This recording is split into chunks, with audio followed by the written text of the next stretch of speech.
এক স্বামী ওয়াজ শুনে বাড়িতে গেছে রাত 11টায়।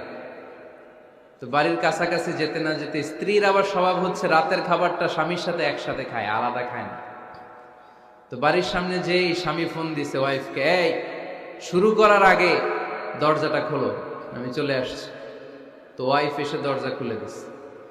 এবার স্বামী ঘরে ঢুকে বলে, শুরু করার আগে রাতের খাবারটা দিয়ে দাও টেবিলে, খেয়ে ফেলি। স্ত্রী বেচারি ডাইনিং টেবিলে খাবার দিয়েছে, হাজব্যান্ড বেচারা ওয়াশরুম থেকে ফ্রেশ হয়ে ডাইনিং টেবিলে বসেছে, স্ত্রীও বসেছে। তো খুব বড্ড গরম। হাজব্যান্ড বলে, শুরু করার আগে ফ্যানটা ছাড়।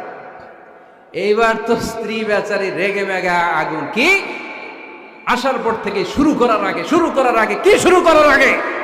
হাজব্যান্ড বলে, এই তো শুরু হয়ে গেল। মানে কি ঝগড়া।